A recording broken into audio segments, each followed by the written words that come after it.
Bonsoir à tous. À la une de ce journal, une question taraude l'esprit des Camerounais après le message du chef de l'État à la jeunesse.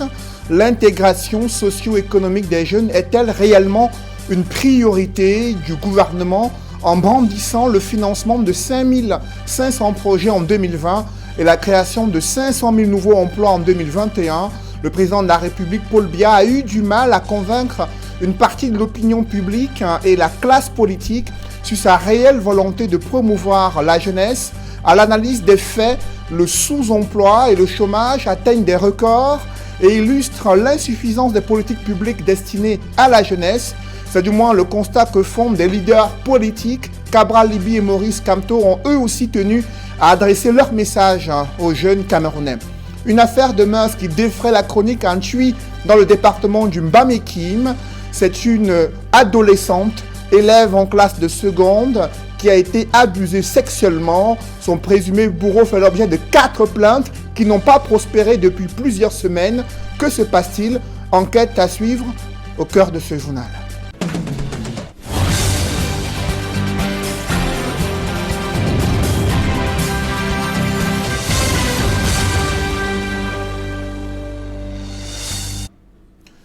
Merci de suivre cette édition complète de l'information sur Equinox Télévision.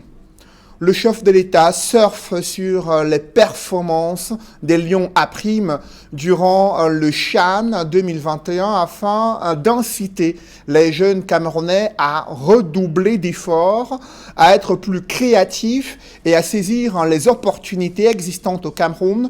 Dans son message à la jeunesse rendu public hier soir, Paul Biya a présenté son bilan en faveur de la jeunesse. 5500 projets financés en 2020 et près de 500 000 nouveaux emplois annoncés pour l'année 2021 et près de 15 milliards de francs CFA mis à la disposition des jeunes.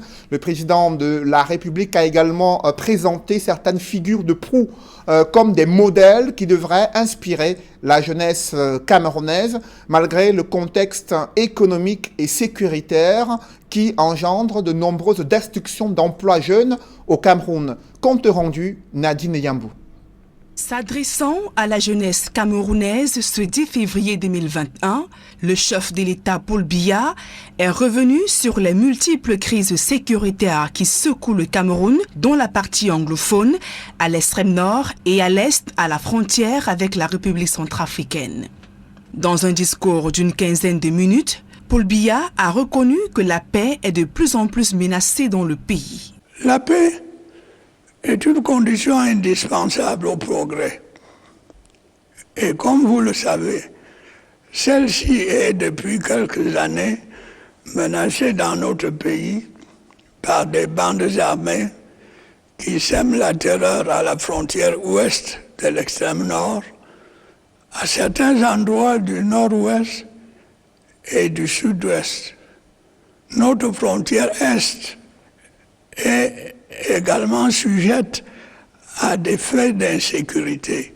Paul Biya s'est dit outré par la montée du discours de haine sur les réseaux sociaux et dénoncé l'enrôlement des jeunes par ceux qu'il présente comme étant les ennemis de la République pour déstabiliser le Cameroun.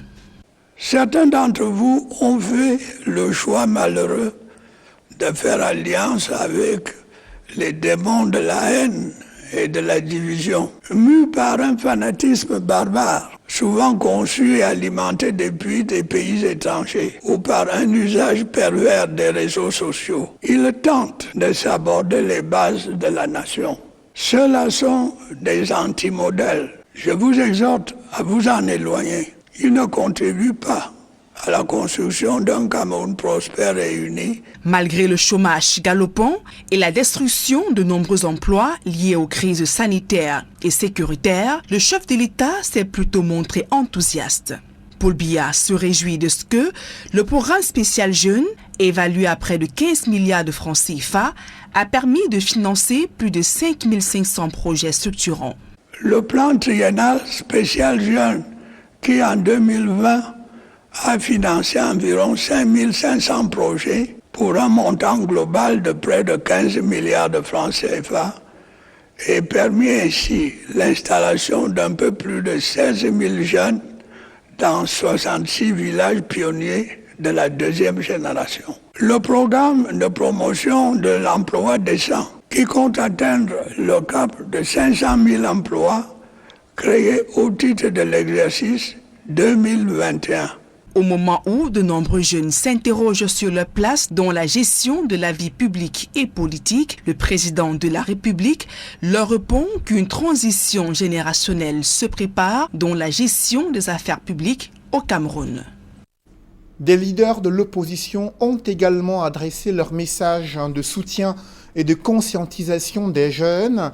Le président national du MRC, professeur Maurice Kamto, le député Cabral Libi, président du PCRN, ont exhorté les jeunes à persévérer malgré l'adversité. Tous les deux réitèrent le vibrant appel à une inscription massive des jeunes sur les listes électorales et un engagement plus important dans la vie politique de leur pays. Les points saillants de leurs appels à la jeunesse camerounaise sont évoqués dans ce reportage signé Gladys Sidé. Le leader du mouvement pour la renaissance du Cameroun, le professeur Maurice Kamto, estime que la jeunesse camerounaise doit être célébrée. Selon lui, rien ne se fera dans le pays sans elle. Il invite à un engagement politique total afin de participer à l'avenir du Cameroun. La jeunesse camerounaise doit être célébrée, mais elle doit être consciente, pleinement consciente, que rien ne se fera dans notre pays sans elle. Et son engagement politique ne doit plus être tiède. Elle doit être un engagement total parce que l'avenir dépend d'elle et l'avenir est à elle. Chaque jeune Camerounais qui ne s'est pas encore inscrit sur les listes électorales doit le faire le plus rapidement possible. Je n'ai jamais cessé de le souligner, non par chauvinisme national, mais par constat objectif. Quel que soit le contexte dans lequel il se déploie, le jeune Camerounais est capable de surmonter toutes les difficultés et de se hisser au firmament parmi les meilleurs dans son domaine. Je peux citer à cet égard notre jeune compatriote, M. Alain Ekambi, créateur de l'application de messagerie Dicalo, qui jour après jour s'affirme.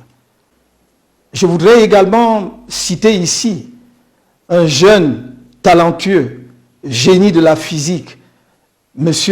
Arsène Théma Biolé, qui veut domestiquer le soleil ou en tout cas développer sur la terre les propriétés du soleil de manière à produire abondamment de l'énergie. Pour le professeur Maurice Kamto, les jeunes Camerounais devraient profiter de la force qu'ils ont encore en leur possession et s'atteler à œuvrer pour le bien du pays. Avec ou sans emploi, il les appelle à ne pas désespérer. La plupart des citoyens camerounais pensent que la jeunesse est une situation permanente. C'est une situation qui est essentiellement transitoire. Et chacun d'entre vous, dans cette partie de sa vie, doit se dire « Qu'est-ce que je peux faire pour apporter une contribution déterminante à l'émergence et au développement de notre pays, à l'essor de mon pays ?» Je pense à tous les jeunes Camerounais, à toutes les jeunes Camerounaises, de toutes les conditions, les personnes handicapées, les jeunes sans emploi, ceux qui n'ont jamais pu aller à l'école faute de moyens, ceux qui sont condamnés par la vie, par le hasard terrible de la vie, à vivre dehors, dans les rues, sous les ponts. À ceux-là, j'ai promis, et je le répète, lorsque nous serons en capacité de diriger ce pays, chacun d'eux aura sa chance. Au chapitre des réactions, il y a aussi celle de l'honorable Cabral Libi du PCRN qui pense que la jeunesse ne joue dans l'ordre politique camerounais qu'un rôle participatif instrumental et résiduel dans les organisations et les décisions politiques. Une jeunesse qui sert de décor dans le champ et le discours politique. Le leader du PCRN dénonce le chômage criard et un sous-emploi record, un système éducatif désastreux, un système de santé déficient. Selon Cabral Libi, la jeunesse camerounaise, dans sa grande majorité, souffre, étouffe, désespère. Et ce sont ces jeunes qui l'appellent à prendre les choses à main et il croit savoir que cela passe par le résultat des urnes. Ainsi, il lance une invitation à une inscription massive sur les listes électorales. Toujours dans ce chapitre, l'ambassade des États-Unis a tenu à rendre publique une déclaration à l'occasion de la fête nationale de la jeunesse. Les États-Unis constatent qu'après 4 ans de conflits armés dans les régions anglophones et de violentes attaques extrémistes dans la région de l'extrême nord, la jeunesse camerounaise continue de montrer sa forte résilience et son engagement à contribuer à la construction d'un avenir pacifique et prospère. En ce jour spécial, l'ambassade des États-Unis encourage tous les Camerounais dans leur remarquable diversité à prendre des mesures significatives pour défendre la paix et faire en sorte que chaque enfant puisse aller à l'école en toute sécurité et acquérir des compétences nécessaires à la vie et à la réussite dans l'économie de demain. Le coordonnateur résident des Nations Unies au Cameroun tient à attirer l'attention du gouvernement sur les conditions préalables à la contribution des jeunes pour le développement. Selon Mathias Z. Nab, la jeunesse camerounaise a besoin d'être protégée et épaulée pour préserver son dynamisme et développer pleinement son capital humain. Alors que le chef de l'État et d'autres leaders politiques ont tenu à mettre en lumière des jeunes qui excellent dans plusieurs domaines scientifiques et qui est allé à la rencontre de l'un d'entre eux. Il s'appelle Cédric Atangana, très intéressé par les nouvelles technologies, mais également par les moyens visant à faciliter le paiement et les transactions financières mobiles. Cédric Atangana qui a développé une start-up qui remporte de nombreux prix à l'international. D'autres précisions avec ce reportage signé Sylvestre Zangaou. Diplômé de l'école polytechnique de Douala à 21 ans en 2012, puis celle de Marseille 3 ans plus tard en France, Cédric Atangana, ingénieur en informatique, fait désormais partie des figures montantes de la Silicon Valley aux États-Unis. Il a créé une start-up qui révolutionne le paiement par mobile money, le résultat d'une étude qu'il a menée dans le domaine pendant 7 ans. On s'est rendu compte qu'on a plus de 3,3 millions de callbox, comme on les appelle chez nous, sur le continent, et qui ont traité en 2019 41,5 milliards de dollars. C'est énorme en cash, dans un dépôt, retrait. Du coup, on s'est intéressé de façon spécifique aux différents distributeurs mobile money pour essayer de comprendre comment ils travaillent, quelles sont les difficultés qu'ils rencontrent. Et on s'est rendu compte que leur activité se résume à 2 choses, c'est les dépôts et les retraits. L'activité des agents mobile money, c'est ça, dépôt, retrait. Et pour exécuter ces 2 opérations-là, généralement, ils saisissent de très longues séquences USSD, des codes, c'est très long. Donc à la fin de la journée, si pour un callbox, il reçoit 300 clients par jour, il va exécuter ces codes-là 300 fois dans la journée. Et donc ça vient avec son lot de problèmes. Donc parfois, il se trompe de numéro, l'argent va au mauvais numéro, parfois il se trompe de montant, etc. Pour défaire donc ce qui paraît être une toile d'araignée, ce jeune ingénieur en informatique a trouvé cette solution qui permet aux distributeurs mobile money de garder le contrôle sur leurs transactions. Les petits callbox se ravitaillent chez des grossistes. Il y a des grossistes qui gèrent un réseau de 1000 points de vente, parfois plus. Et vous imaginez 2 millions de francs CFA par callbox, fois 1000 dans la journée, ça fait 2 milliards de francs CFA que les grossistes se retrouvent à gérer en cash, ce qui les met en situation de risque permanent. Donc nous, on a développé dans l'application WeCashUp qui agrège, automatise, simplifie et sécurise l'intégralité de l'activité du callbox. Donc ça fait que désormais, ils n'ont plus besoin de saisir les longs codes pour faire les dépôts, retraits, etc. Dans l'application, ils vont voir tous les opérateurs rassemblés dans un seul terminal. Donc au lieu d'avoir un téléphone pour Orange, un téléphone pour MTN, etc., ils ont tous les opérateurs dans un seul terminal. Deuxièmement, l'application automatise la comptabilité des callbox. Il faut savoir, un callbox peut gagner jusqu'à 1 million de francs CFA de commission par mois, ce qui est quand même beaucoup plus que ce que beaucoup de cadres de nos entreprises gagnent aujourd'hui. Donc les petits callbox là qui sont dans la rue, là que tout le monde néglige, généralement on les regarde sans les voir. Et donc notre objectif, c'est de mettre la lumière sur eux. Les échos de cet outil révolutionnaire ont fait remporter plusieurs prix à la start-up de Cédric Atangana, dont celui de meilleure start-up au monde en 2018, décerné par les Nations Unies, ou encore le prix du président Emmanuel Macron pour la meilleure start-up, décerné par Viva Technology. Cédric Atangana a décidé de rentrer s'installer au Cameroun dans un environnement qu'il sait difficile pour les start-up. Voici donc un jeune entrepreneur camerounais qui a conjugué ses efforts et attend aujourd'hui la réaction de son pays pour lui apporter le soutien nécessaire. Comment l'entrepreneuriat jeune peut-il œuvrer pour le développement local? Cette préoccupation était au cœur d'un atelier d'échange entre les jeunes aspirants à la création d'entreprises et des experts dans le domaine. Ils ont été édifiés sur les pièges à éviter et comment contourner les obstacles. Et surtout, il a été question d'interpeller les pouvoirs publics sur la nécessité d'apporter un accompagnement plus significatif aux jeunes créateurs d'entreprises. Compte rendu, Cédric Ding. Au Cameroun, moins de 8000 nouveaux emplois sont créés chaque année et seulement 3/5 de ces emplois sont issus de l'entrepreneuriat jeune. Des chiffres extrêmement faibles et bien loin des 500 000 emplois annoncés par le gouvernement. C'est vrai que le taux de création d'entreprises au Cameroun est très faible. C'est ce qui induit d'ailleurs le fort taux de chômage, parce que c'est la création d'entreprises qui entraîne la création d'emplois. Une problématique d'emploi jeune, encore plus d'actualité alors que le Cameroun célèbre la 55e édition de la Fête de la Jeunesse et placé au centre du forum organisé par l'Association des jeunes amateurs de l'entrepreneuriat. C'est l'entrepreneuriat qui crée la richesse, crée la croissance de façon globale, enrichit, permet le développement d'un pays.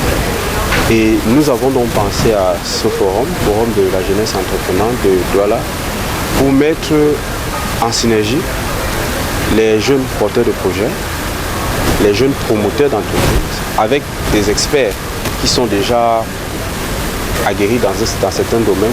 Des jeunes réunis autour d'experts de la création d'entreprises, venus élaguer les difficultés auxquelles ceux-ci sont confrontés dans le processus de création d'emplois. Les difficultés sont nombreuses, les impôts et toute la partie exploitation.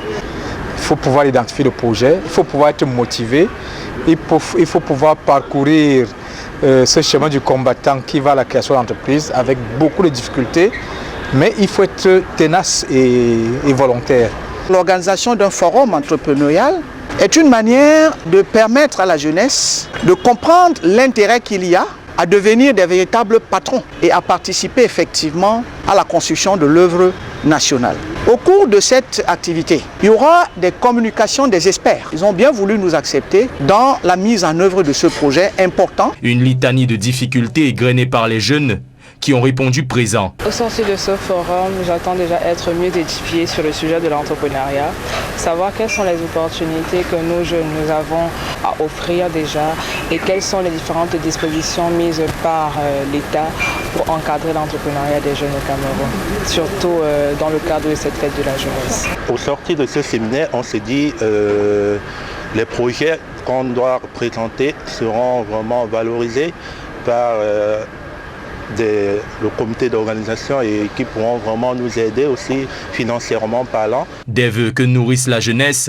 attendant une annonce forte suite au discours du chef de l'État à son endroit.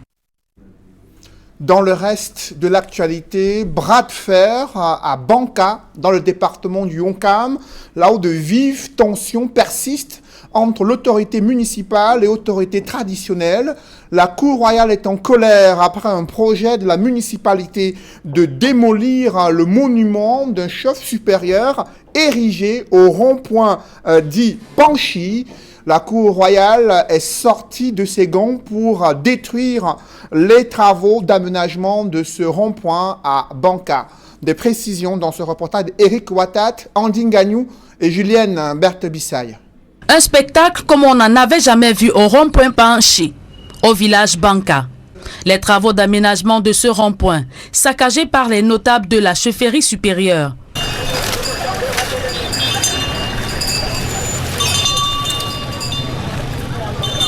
Sur le terrain, un chef d'orchestre, Sa Majesté Toukam Monkam, supervise les opérations de casse. Toute la cour royale Banka s'insurge contre la destruction du monument d'un défunt chef qui surplombait ce rond-point et agrémentait l'admiration des passagers en direction de la Grande Mifi et le Ndé. Et le principal accusé dans cette affaire, c'est la municipalité de Banka qui n'a pas consulté la chefferie avant d'engager les travaux, rappelant ainsi les conflits d'autorité et de compétences entre l'autorité traditionnelle et communale. En mémoire, la brouille entre le maire de Fumban et le sultan Bombonjoya, roi des Bamoun.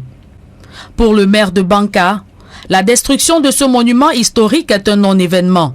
Ce qui importe, c'est l'embellissement de la ville. Nous avons lancé une vaste stratégie en collaboration avec l'approche participative et les différentes autorités administratives pour rénover les différents points attrayants de notre commune, notamment celui du rond-point Panchi. Aujourd'hui, avec les sectoriels de l'État et des architectes externes que nous avons consultés, nous avons maturé une architecture qui pourra donner un nouveau blason au rond-point Panchi. Convoqué à une réunion entre toutes les forces vives de la ville, le maire Joseph Clovis Nguesiuk ne s'est pas présenté. Une absence qui a mis le chef supérieur Banka dans une colère noire. Pour apaiser les tensions, le préfet s'est vu dans l'obligation de présenter des excuses au chef supérieur de Banka. J'ai pris une décision qui suspendait tous travaux ici et qui ordonnait au maire de réhabiliter la statue du chef supérieur et les 3 lions qui avaient été démantelés. Je suis allé à la rencontre du chef supérieur où je lui ai transmis les regrets de l'administration locale suite à l'acte sacrilège qui a été posé. Pour réconcilier les deux parties, l'autorité administrative a créé une commission composée de toutes les parties pour veiller à la bonne exécution de ce chantier.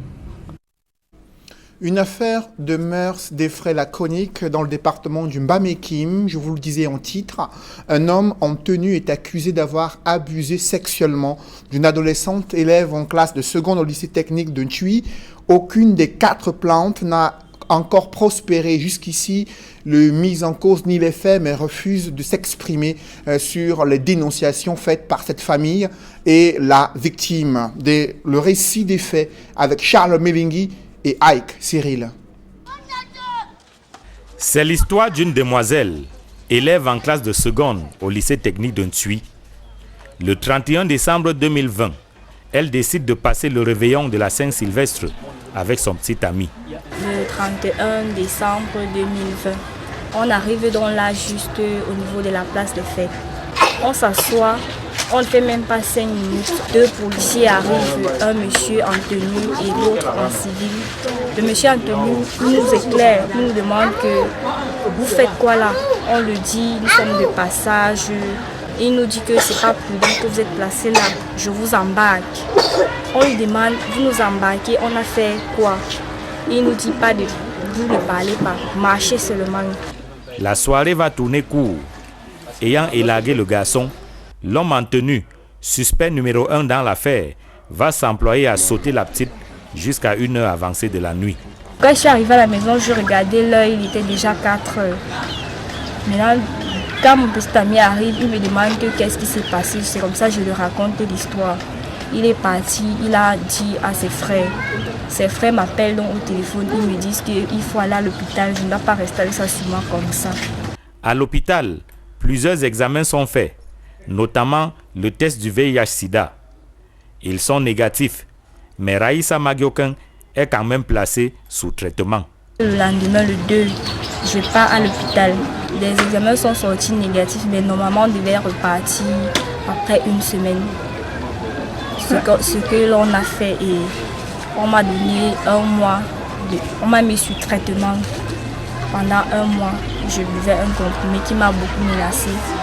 Je n'arrivais même pas à aller à l'école pendant 1 mois. Un homme en tenue étant incriminé dans l'affaire, sa hiérarchie, au dit des parents de l'enfant, va solliciter un arrangement à l'amiable. C'est le commissaire de sécurité publique qui m'a fait appel. Il me dit qu'il demande l'arrangement parce que le côté pénal sera lourd. La réponse était qu'il va voir d'abord Ebangomo afin qu'on trouve une solution. Depuis ce jour-là jusqu'à aujourd'hui, pas de réponse. Là d'attendre, le père de Raïssa Magiokan comprend qu'il pourrait s'agir d'une supercherie. Il rédige non pas 1, mais 4 nouvelles plaintes.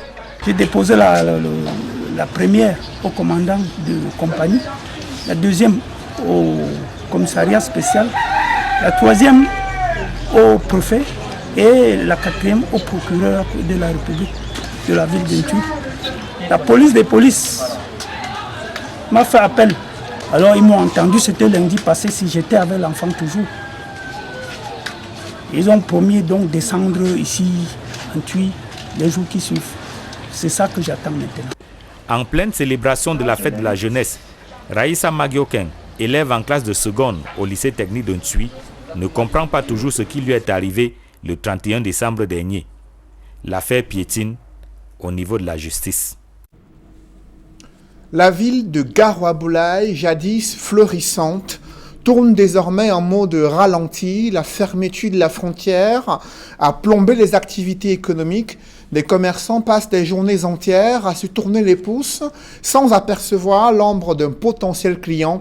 L'immobilisation des camions observée depuis 2 mois a quasiment asséché les caisses de la municipalité. En clair, il n'y a presque plus de vie à Garoua-Boulaye. C'est le constat que font nos reporters Emmanuel Diop et Marcelin Gansop, de retour de Garoua-Boulaye dans la région de l'Est. Non loin du parc à camion de Garoua-Boulaye, notre chemin croise celui de Rodolphe Ngoule. Ce Camerounais qui forme les jeunes à la confection des sacs à main et autres bijoux en perles réside à Bangui depuis 10 ans.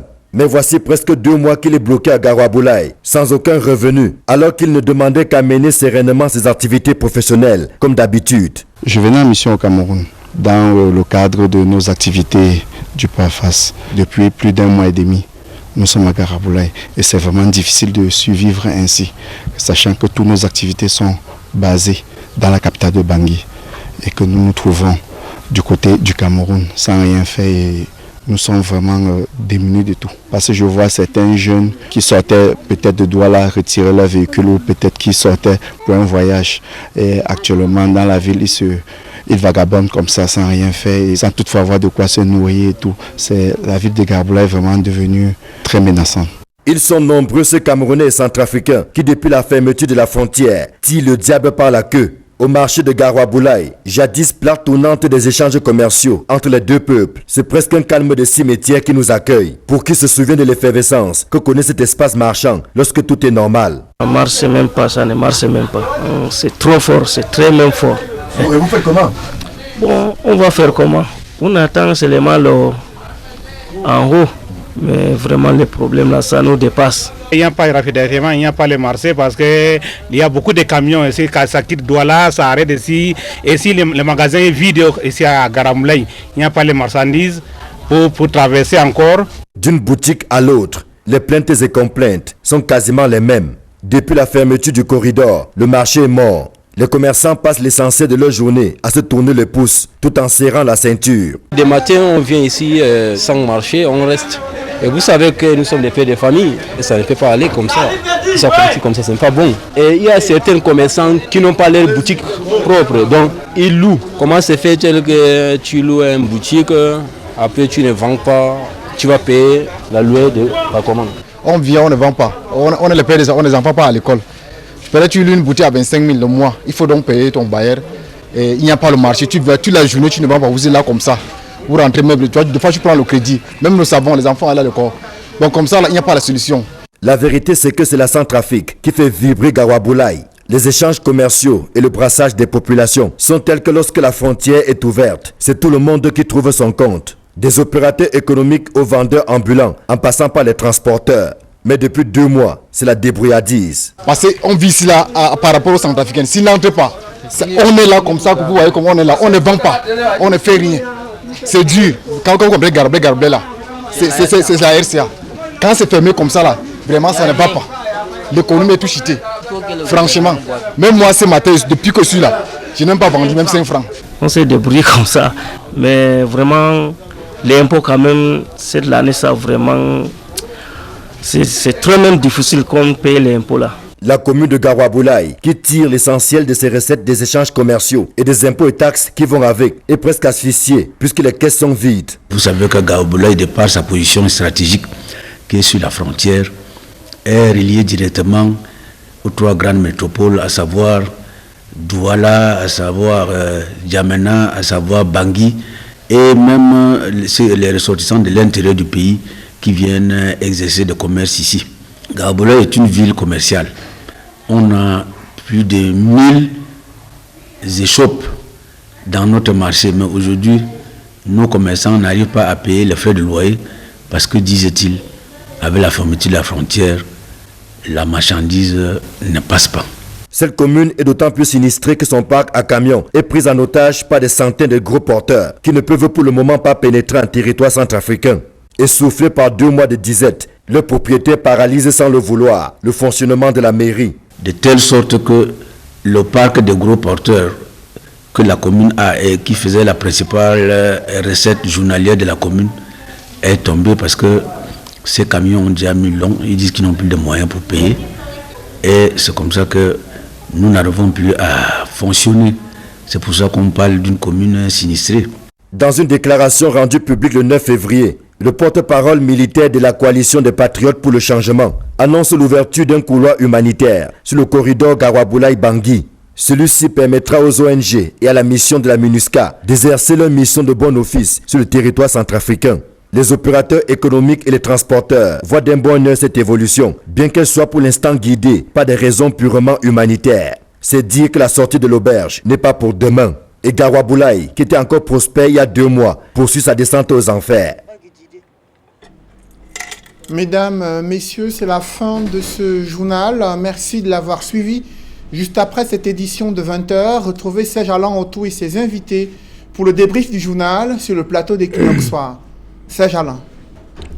C'est nous fait les usagers de la route de l'axe qui utilisent la nationale numéro 5 en partance ou en provenance de l'ouest Cameroun sont surpris depuis quelques jours de ne plus voir le monument qui se trouve au niveau du rond-point Panchi. Voilà, j'espère que j'ai bien prononcé. Rond-point Panchi, ce monument-là qui trônait là, c'est-à-dire le chef.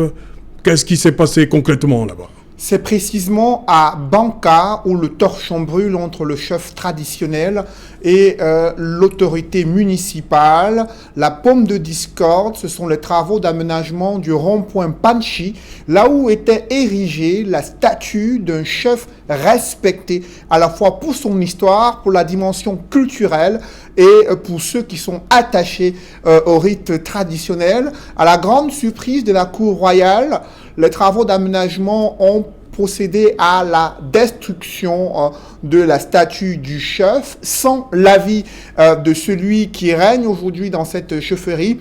Il est sorti avec sa cour royale, le chef traditionnel, pour procéder aux casses. Et cela a créé du grabuge. Le préfet du Honkam, sentant que la tension montait dans l'air, est venu désamorcer ce bras de fer, présentant les regrets de l'administration locale, mettant sur pied une commission mixte afin de trouver un terrain d'entente entre le maire qui souhaite embellir la ville de Banka et le chef traditionnel qui insiste sur le maintien des reliques et autres vestiges culturels dans cette ville du département du Honkam. On se serait cru à Fumban il y a quelques semaines. Vous l'avez dit. Voilà. Madame, monsieur, c'est donc l'essentiel qui nous soit en deuxième partie. Bonne soirée à vous, Cédric. Bonne soirée, Serge Alain. Bon week-end à vous également. Agréable week-end à vous. Rendez-vous.